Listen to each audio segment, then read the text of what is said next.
So, good morning, good evening, good afternoon, wherever you are. We are in global setup.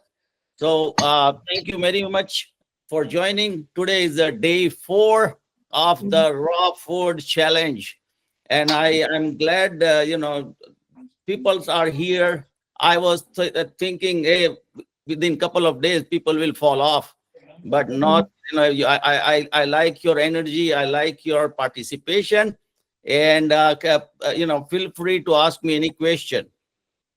Now, what we were discussing yesterday, Dr. Shrenik Shah discussing yesterday, why raw food, and I'm going to continue for a minute, and then we will come to today's topic, what is the craving and addiction. But let's start with continue with the yesterday's topic, why raw food.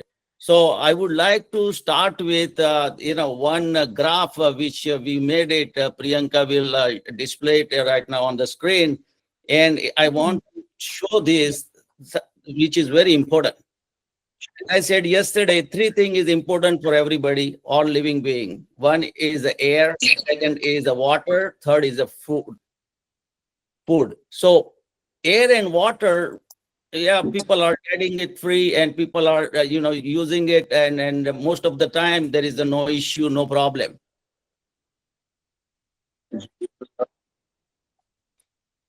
The food here is the CDC graph. CDC is the Center of Disease Control and Prevention. It is in India.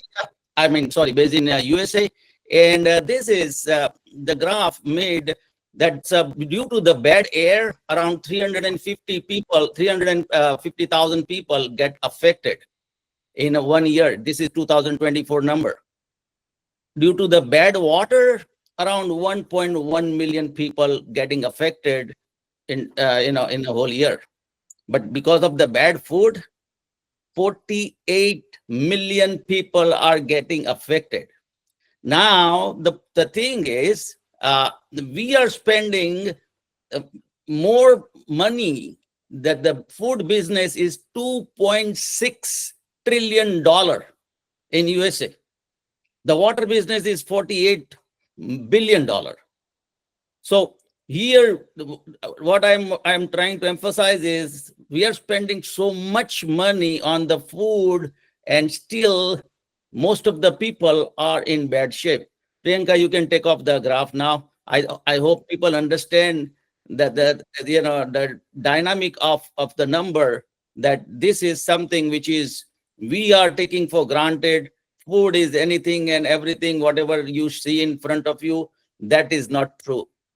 That is not, we have to control ourselves.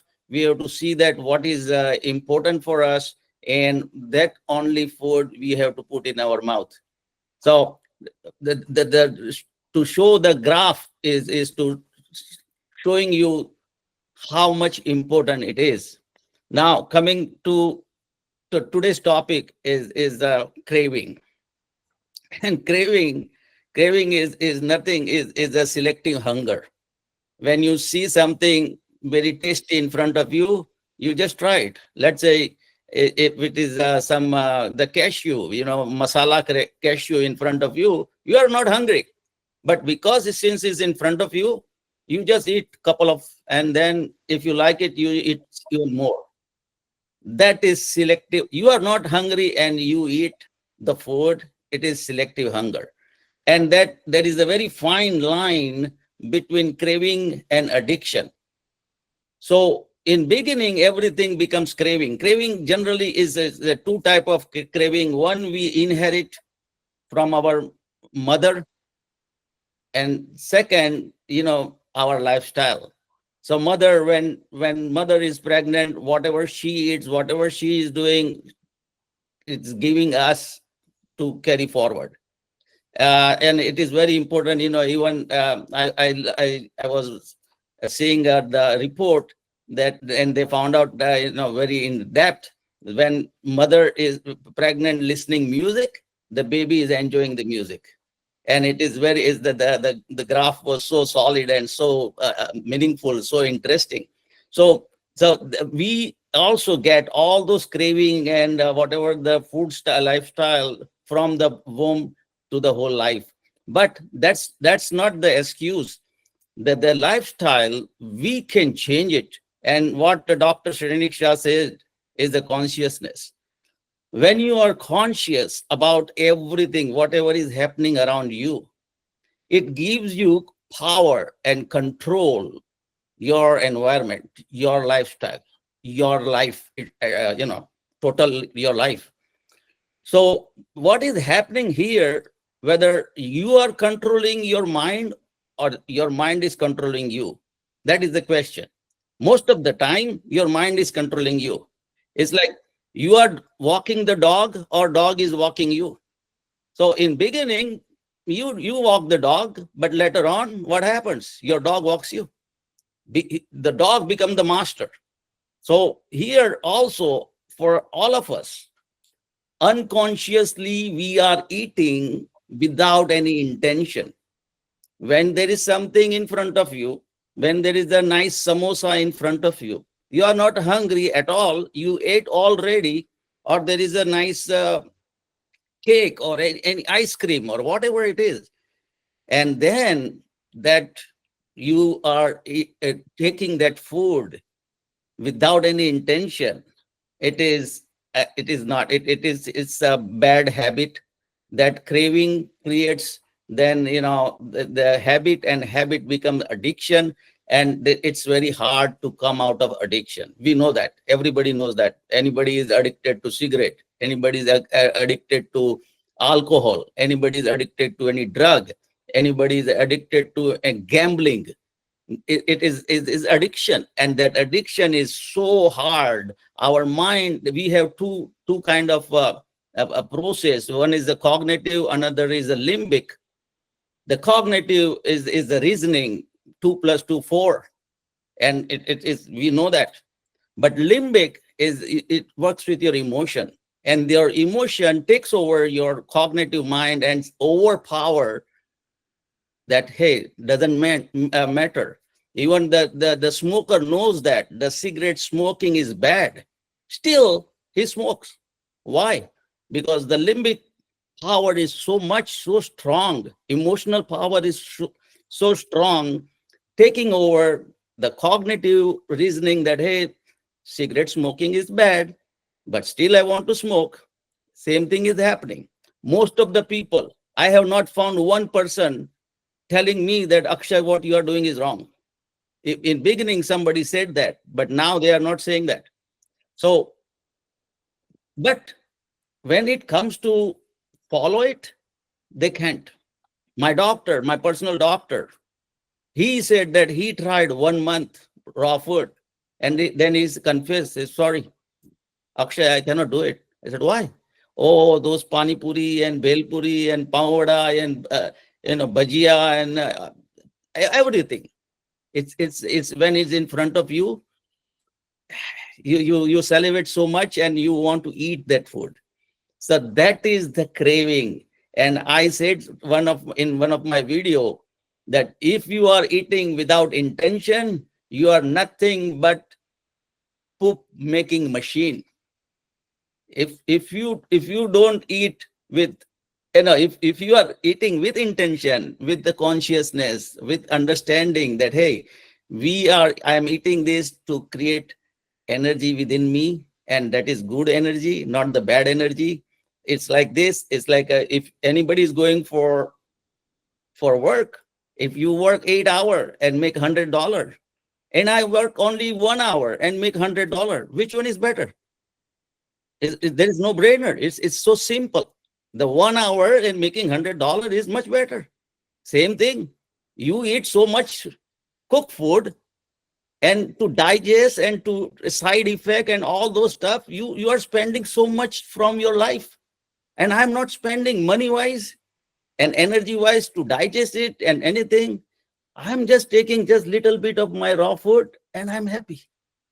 So that is I think the craving and addiction, and Dr. Shah will tell you more. I'm not going to give floor to Dr. Shrenik Shah. All right, thanks, Akshay. That's a beautiful presentation, and there's a lot of simple, subtle facts that you mentioned, and that's exactly what I'm gonna go along those lines because somehow we are on two different ends of the country, but we sync so well. So craving, yes, you're right. So craving is just a sophisticated term for addiction. We all are addicted, and whether we accept it or not, and the craving is just another form of addiction. Saying, but how does the craving start? At some point, somewhere along the line, the first exposure has to happen. Like after all, everybody had tasted Coke for the first time in their life, and once you like it, and then you want to keep repeating until you don't even realize that that has become the way of life for you. And of course, with lots of bad consequences and things like that. So there is no question about it. But the first exposure was when you were so young, you were so innocent, right? So the society is created in such a way that it is not conducive to a good health. Nobody wants you to be healthy. Nobody wants you to be healthy. Why? Because if you are healthy, then doctors will be out of business, pharmaceutical companies will be out of business, cardiologists will be out of business, and nothing for nothing, funeral people will be out of business. If you just don't die, what are you going to do? So the whole environment is commercialized, and everybody is out there. There is a financial interest attached to whatever is being offered to you, whether we know it or not. A mother giving you a first sip of Coke, she doesn't even realize this because she already has been victimized by the society. So the society has created these traps, and there are literally every time you eat something and you like it, you're gonna likely spread that message to other people. So ultimately, the whole society is gripped under this. So this environment is not conducive. Even on the first year, when the child is first year old, what do we tell them? Oh, it's your birthday. Let's go have a cake. So happiness is attached to the cake. Nobody says it's your birthday. Let's go have some carrots, right? So the whole approach about the food is upside down, and everybody wants to ultimately is the happiness. Everybody wants to be happy, and this is one of the major means that we have created where more and more happiness keeps coming out and all that. But we don't realize that we are victimized. We are being victimized, deviate ourselves, because a child is born, he's not going to say, Mom, can I have a Coke? So the first day in life, no. But second and third is another story. So spontaneously, there is no reason for getting addicted or craving for anything, but it's because of the environment. So I always used to tell my patients, I said, okay, I'll explain to you where your problem is. I said, you are here, and I use my famous example. We are both are hungry. We have carrots and we have carrot cake. What do you want? Duck, of course. Give me carrot cake. I mean, these are real things that happen in my practice. That's what I'm telling you. So I said, okay, well, fine, no problem. I'll have carrots. Our hunger is finished. We're talking about only hunger, right? My hunger is finished. Your hunger is finished. You leave the office. 2 3 days later, you're gonna call me. What, Dr. Shah? Where did you get that carrot cake from? So I said, all right, I got it from here. So you will go and buy one. Then you take it home. Then your wife will get a taste of it. Then your children, and your children will go to their friends. And before you know it, will be spreading like a wildfire. 3 months later, you'll come back to me. And then what's going to happen? Your weight has gone up. Your cholesterol has gone up. Your sugar is gone up. I tell you to stop. It's a doc. I can't stop. Now think of my situation. I ate carrots. Carrots are not addictive. Nobody gets addicted to carrots. Nature never has created anything addictive. Anything. Whatever is created by nature was only to satisfy and make the needs for your hunger. As a food, food is not a special thing. It's just the way you drink water. We are thirsty. That's the way you're hungry. You eat food. Simple as that. But we have raised the food at a different level. Literally, what is happening. So if I walk out of this room, I have carrots. Next day, I'm not addicted to carrots. I'll say, okay, give me cauliflower or a cucumber or something. My mind will be simple. And look at that, compare my mind with your mind. Carrots gives me simplicity and peace of life. Your mind is continuously hovering around carrot cake. I'm just making a hypothetical scenario. And of course, there are so many millions of different foods, and of course, alcohol and cigarettes and drugs and all those, and not even mentioned. So the whole society is keeps creating all these things. They have literally occupied a real estate. Your mind is a real estate. They have occupied it. We don't want them. They are not even giving us any rent. Means they're not doing anything that is beneficial to us. On the contrary, we want to kick them out, but we cannot do it. And this is where the problem is. So we are literally living in a jail, which is created by these sensual pleasures. And who is the culprit? The mind. The mind is our culprit. So we keep on going like this, and we keep on looking for happiness. Now, one question I'm going to ask. If somebody can answer, I'll be surprised. Who wants to be happy? We all. We all. That's the most common answer I get. Any other answer? No. Me. Only unhappy people want to be happy, Oh, right? I am happy. Why would I want to be happy? I'm already happy. there. Yeah, you're right. So Totally. That anytime makes you, sense. That makes definitely a big Really? sense. That really. Yeah, it so is. every time you say that I'm gonna eat this to become happy, subconsciously, without even your knowing it, you're expressing your unhappiness from within. I am restless without that carrot cake. I'm restless without this food, without this samosa. And to appease that restlessness, which is a type of unhappiness, I'm going to eat that. So this is very logically very simple. So the question is not that what you should eat or what you should consume to be happy, how to remove your underlying unhappiness. If I show you a way to be happy, then you would not need any of these unhealthy foods, right? And the way to be that is to get into the raw food, because any food that leaves an impression behind in your mind is generating restlessness. Okay, today you got away with one or two samosa, right? And then it made you happy. That links gives you a lingering impression in your mind, making your mind very restless. Next time you're going to be looking for it. Nobody will have to tell you that I have made samosa, come to my house. You will go to the place and buy samosa.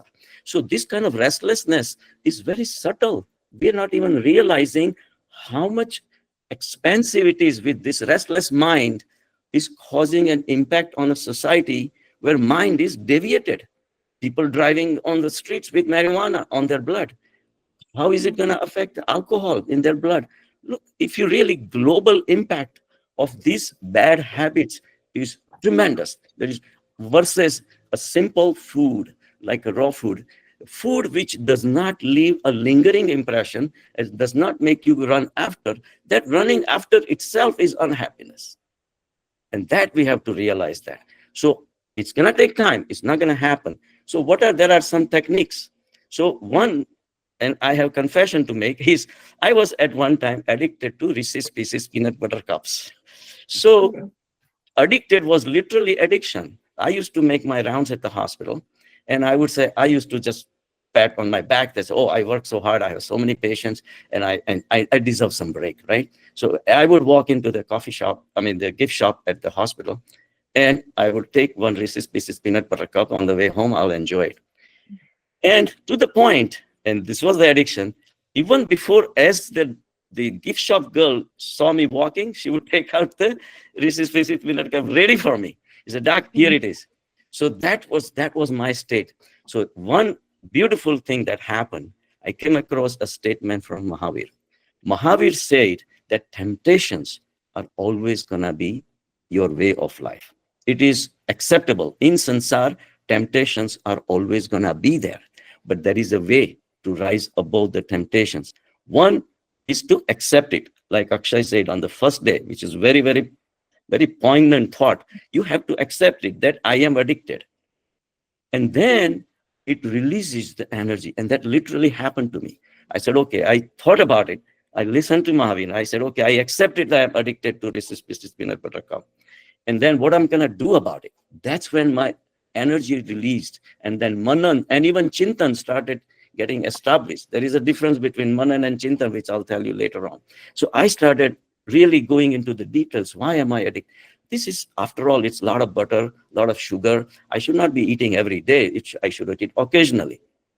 I said, okay. So I took the word occasion literally. I said, okay, this is January 1st. It's not an occasion to eat candies.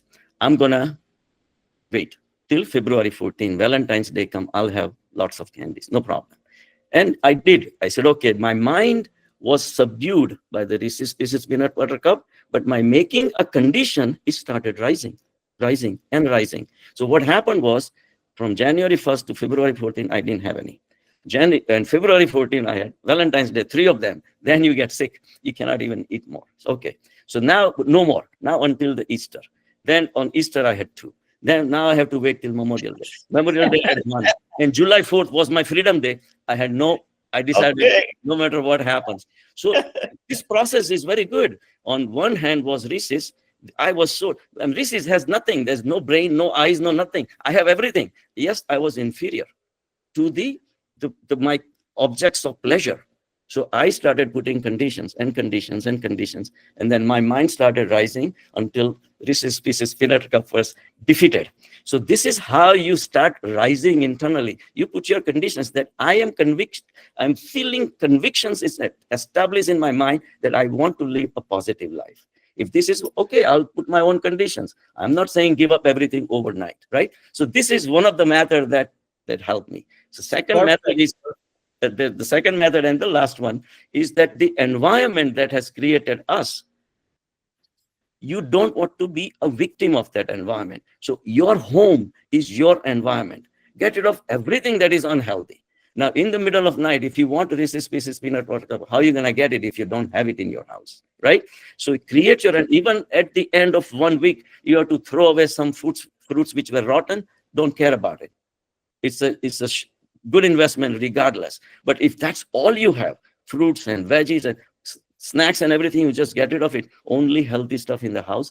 This is your micro environment. That's what you are living in, and that's yours.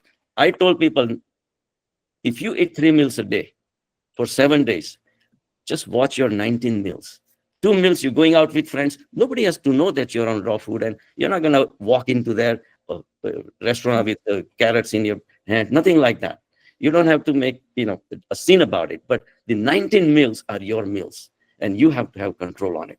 So this is how the environment can be created. And the last one, shlok, that was in Nachiketas. You have the story of Nachiket. It's a story of in the Katha Upanishad, where Nachiket, the Brahmin boy, which is a long story, but was thrown out, and he does the penance and to appease the Lord of Yamraj. And the Yamraj gets pleased, and he says, I want to know the truth of life. He says, you're too young. I said, no, I want to know. So he asked this beautiful slok, Shreyascha Prayascha Manushyam Etaha. In mind, in human life, every man will be exposed to two choices: good and pleasant, Shreya and Preya. Good will not be pleasant, and pleasant will not be good. And Yamraj said, whoever selects the pleasant all the time is my victim. So you want to stay away from Lord Yam, select good just because it's good. And I really put that in my life. I was running marathons, 5 o'clock in the morning, New Jersey weather, 0 degree. I have to hit the roads. It's 0 degree. I said, it's good, but it's not pleasant. I want to stay in the bed, just like in the comforter with everybody sleeping. That's pleasant, but it's not good. I said, just because that slok said, because it's good to run, I'm going to do it, no matter what. So I want everyone to rise in their life and have a positive attitudes about. And one thing leads the other. One thing leads to other. If you go on this path, all positivities will come. Then you will go into yoga. Then you will go into meditation. Then your interest will change, and people around you will start to change. Positivity also is contagious. So good start.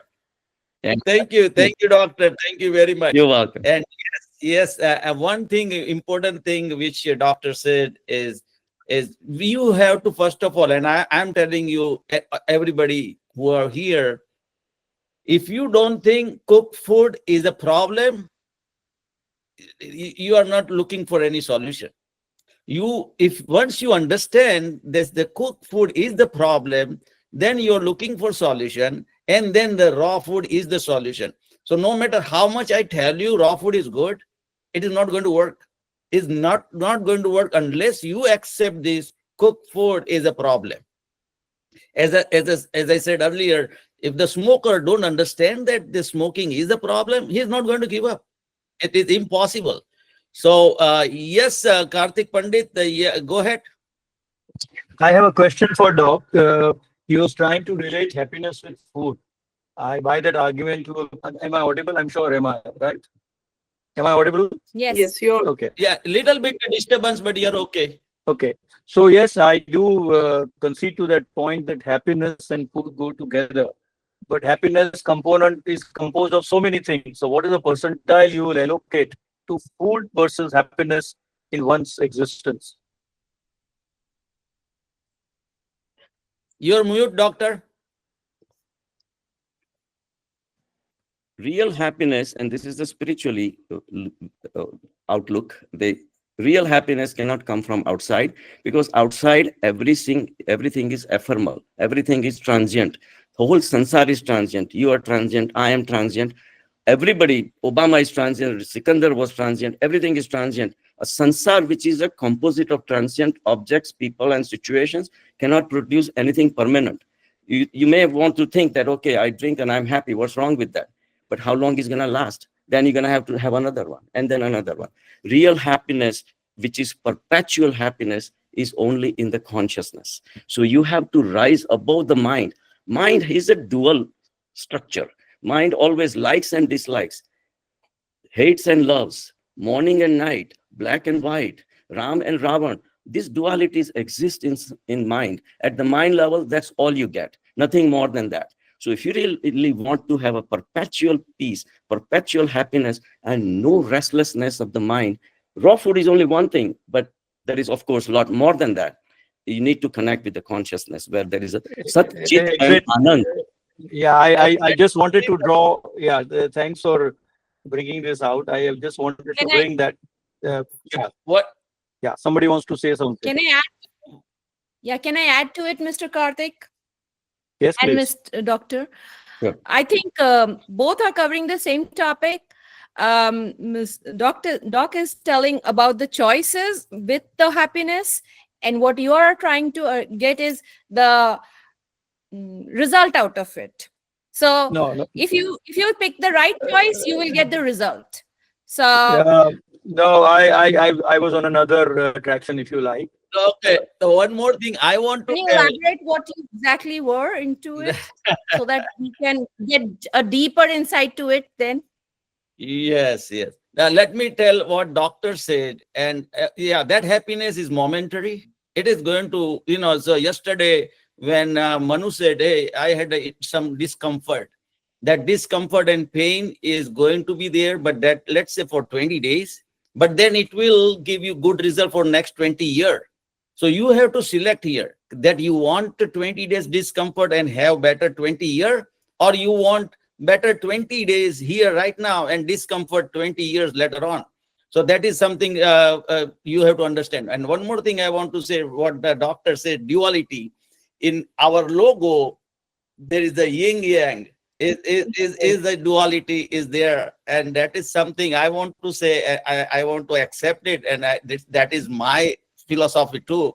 So for some reason, doctor and we met only maybe week before we started it. And yesterday he said, I stole his line. And also he said, and we are not discussing what we are going to say on the meeting. But I'm so glad that I'm at least we are stranger, but still we are on the same page on so many ways. Our thinking, our philosophy, our belief system, everything is on the same direction. So I really thank you, doctor. You are now my good source of energy for future. So yeah, stay in touch and always give me some. Imagine if the whole world goes on a raw food diet. We all will be merging only one spot. We all will have a healthy, peaceful mind. No aggression, no attacks, no violence will disappear. All those things, restless minds will disappear. Deviated minds, anxiety, stress, grief, all these things will disappear. We all living a mutually cohesive life, like me and Akshay, become like that. We can have a world like that. Thank you. And Mr. Pandit, let me give you some my perspective, what you are saying. So it is like this. There is a pleasure for everything what people choose. Let's say they choose to do anything in their lifestyle. Let's say they like to swim in a swimming pool, and that's their gives them enjoyment. That's their choice. Let's say they like to eat junk food, and it gives them pleasure, and that is their choice. So now when it comes to the pleasure and happiness, it is matter of a choice, and that happiness is nothing state of mind. No matter what anybody says, but if you are unhappy from within, nobody is going to make you happy. You have to be happy within, and that's make you happy even if you have only $10 in pocket. So money is not going to bring you happiness. That your fame and name and popularity is not. There are so many people so popular committing suicide. Why? Because they are not happy. This is the real world story. This is not something which is hypothetical. The people are happy. There was a one article that the homeless of Calcutta is more happier than the millionaire of the California, and this is the real story. So happiness is something very selective, very subjective, and it is the state of your mind. You have to select where you want to go. What he's trying to bring to this topic of discussion, what I understand, is why there is unhappiness. That is what he's trying to bring up. So, if you people can give us more insight why there is unhappiness, people like us will be enlightened about it. So There is again, only one answer for it. There is only one answer for it, because the only source of perpetual, infinite pleasure is consciousness. And we have deviated from it. Every time you make a wrong choice, you're walking away from consciousness. So that's why I said Satvik Ahar, Satvik Vichar, and Satvik Acharan. The Sattva is a part of the consciousness. So because we don't know the consciousness, and yet everybody wants to be happy, because our basic nature is happiness. There is no unhappiness in the world. Only when you want something and you realize that I don't have it, that creates the unhappiness, and then you want to be Can I happy. build up on it? Like, just wanted to add on it. Like, we all know that these are existing. Both are existing. For you, it is unhappiness. For me, it is happiness. But that is existing. So, how do you explain the one that they do not have it? How do they understand that? Because coming to the bridging that is the part. How do you explore that? Well, if somebody wants to be happy, like Akshay, there is no way you can tell them that you are unhappy. The unhappiness has to start realizing from the restless. They have to start realizing Mahavir, Buddha, all the Tirthankars of Jaina, they all were kings. They all were princes. They walked away from it. They saw something wrong with it. So if you start realizing that this restlessness is not good for me, all these diseases that can potentially happen to me. Today, I posted a video where one young girl had a breast cancer because she was consuming two glasses of milk every day, and it was linked and all that. She suddenly woke up. So people are living unconscious life. There is no question about it. They are mesmerized by the objects of pleasure. They are continuously rotating in our mind. For them, for us, that is the only truth. So once in a while, you come something like this, a summit that is created for awareness, raw food and all that. You may take the maximum advantage of. Not everybody will. That's why we're trying to spread. So do you think that Krishna has changed the world? No, he just shared whatever his philosophy was. Not everybody listens. I agree. So somebody has to realize in their own way. And that's why these are the methods. And one Is of it them is the raw food. is it a food or the thought? It's the thoughts. The thoughts So dictates the food. See, if I am happy, right? And if you see me eating samosa, you say, oh, Doc, you were saying samosa is so bad. Why are you eating? No, it's not like I am happy. Happily, I can do whatever. But like you said, you putting the horse before the cart. So you running after, not you, I'm just saying. So I Hypothetical people situation. run after something to become happy. And that they create an illusion of happiness. And then problems come after you keep doing it and doing and doing and all that, and he doesn't care about it. So mind is not superior. Mind is superior to the body, but wisdom is more superior than the mind, because it can see even the heart attack that can happen. But that wisdom, you can't buy it in the supermarket.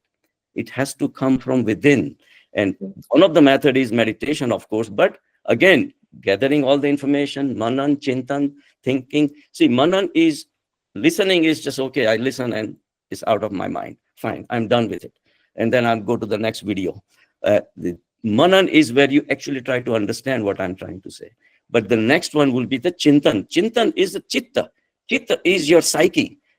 You know, all the impressions that are coming from the world are like written like a white letters written on a blackboard.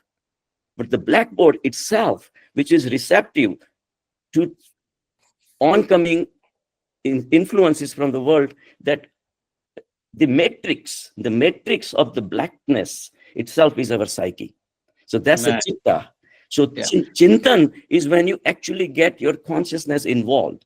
And that's when Akshay had said that that releases your energy. That energy is coming from the infinite soul. So when all those things amalgamated together, beautiful lives can be lived.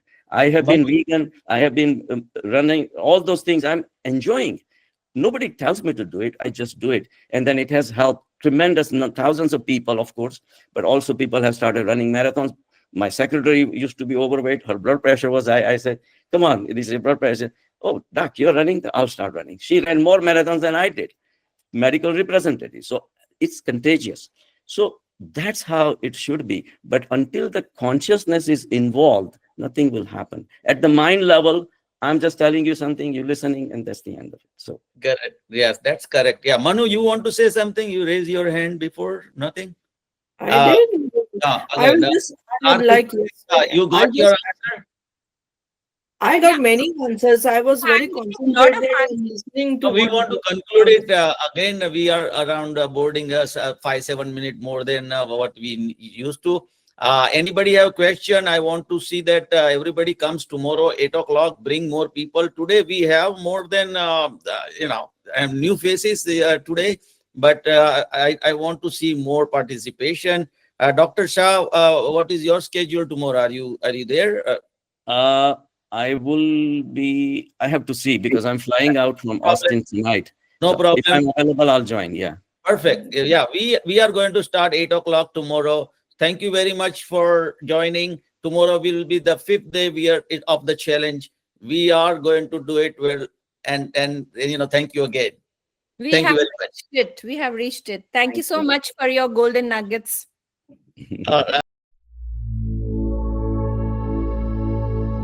Food matters, but raw food matters.